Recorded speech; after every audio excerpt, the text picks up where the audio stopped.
I was doing them all the time, and it's actually really bad for my voice. Welcome back to the channel. It's Justin. I'm mesmerized. It's the way. It's the way. I gotta be honest with you, when I first started singing, I hated my singing voice. I had a terrible voice. I could tell you so many stories, but really I just want you to check it out for yourself. If you look up Vocal Coach reacts to his first recording on YouTube, get ready to cringe! You're definitely gonna watch me cringe at myself. But anyway, I was able to transform my voice completely. And now fast forward, I've become a professional vocal coach. And I've transformed thousands of voices in over 100 countries. People from baristas to celebrities that you would know. So I feel extremely confident that I can tell you right now that you can do this. You can develop an amazing voice. You don't have to be born with it. I made you a free singing lesson. It's 7 minutes. The site is here somewhere on the screen. But what you have to do is get a before and after recording. You have to have that because that's going to actually allow you to listen back and hear your progress and test it out. So record 15 seconds to the first song that comes to your mind before the lesson, and then go through it and actually follow along, and then record the same 15 seconds after. Now you have those before and afters to compare, and I believe when you compare, you're going to be shocked. And I just have to remind you that this is a sample lesson. Just think about when you actually get started, how fast you can be improving. So stoked for you to try it. But until then, let's get into this. Afterwards, I'm going to explain how I like to talk about vocal technique in 3 simple components. I'm speaking in a slightly higher placement than I usually speak in because I've been doing a lot of interviews all day and I'm trying to keep my voice healthy, but it sounds a tiny bit raspy still, but I'm trying.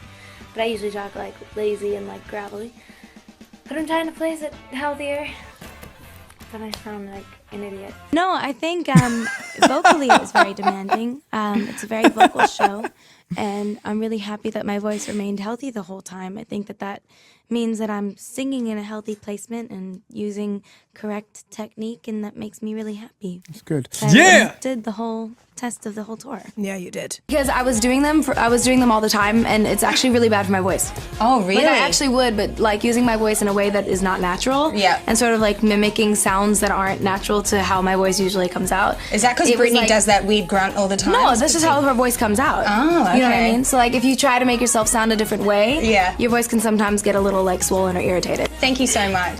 It's been amazing. I love the humidity because I'm from Florida, so it feels like home. So you don't sweat like we do then nonstop. Like, why does she look a lot better than we do? I was like drenching in I love sweat. it. It's good for the skin, good for the vocal cords. It's good for everything. I love it. She, we worked with the same vocal coach in LA at the time, and she texted him and was like, "Hey, can I have her number?" And he was like, "Ariana, can I give Katy Perry your number?" Thanks. Oh, keep your eyes on me. Sound like I said ass on me. Pronunciation. Things to work on.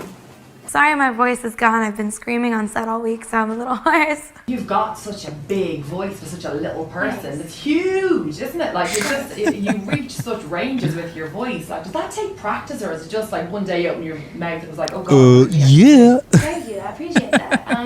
I feel like it's just like naturally where my voice sits. You know, I have a higher voice. I don't have much of a lower range. Like when I sing in my lower register, it takes a lot more work for me than it does to sing higher. Like when I get sick or something, like I have a cough right now, I couldn't sing low. You know what I mean? Like that's the first thing to go. My higher register is always there. Like that's just sort of where my voice naturally sits. But thank you.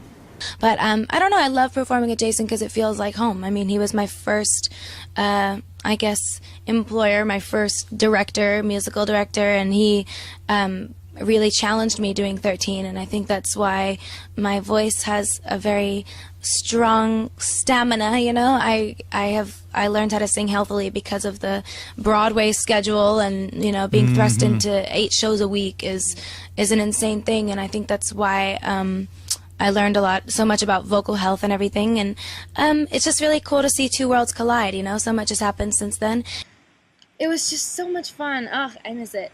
So I guess that's my favorite memory, the pre-show rituals and warming up together and stretching and having fun. You weren't gotta really- have when you those were young, warm-ups. Seriously, You got trained. to. Did you have? No, I had one voice lesson when I was really young. I was a little girl, and I took a lesson with this person at my school, and I wanted to sing Aretha Franklin's "Respect." Yeah. And she wanted me to sing "How Much Is That Doggy in the Window?" Yeah. And I was like, hell no. I was like, I am not singing this. So she tried to change the way I was singing, and I didn't feel comfortable. She wanted me to sing in like this nice, pretty way. Just like super light and, you know, Yeah. white, for lack of a better word. And I liked singing with a little more soul. And I thought that she was trying to change me, and I didn't like that. どうやって So I know vocal technique can be this kind of confusing thing. Let me simplify it for you. It really comes down to mastering 3 components of your body and your voice. So I want you to actually think about it like a car. So with a car, you have your engine, right? And that's going to either propel the car forward or backwards. Then you have the wheel, which will get you to where you want to go. It changes the direction. And then you have the body style of the car, which would be like, you know, Toyota, Honda, or Mercedes, or Lamborghini. Do you see what I'm saying? Now let's take that same analogy and put it onto singing. So with singing, you have your engine, which is your breathing and your breath management. Then you have the wheel, which is the control of your vocal cords right here. And these vocal cords, having control over those, will get you to where you want to go melodically. And then you have your body style, which is your resonance and vocal tone. And that's what happens up here when you're playing with different resonators to get different sounds out of your voice. That is all it comes down to. It's those 3 components. You got to master the breathing, you have to master the control over your vocal cords, and then you have to master your vocal tone and your resonance. And it's best to isolate each individual one when you are working on it. But hopefully that can take something so confusing as you must have good vocal technique. It's like, what does that mean? Well, really, it just comes down to those 3 things.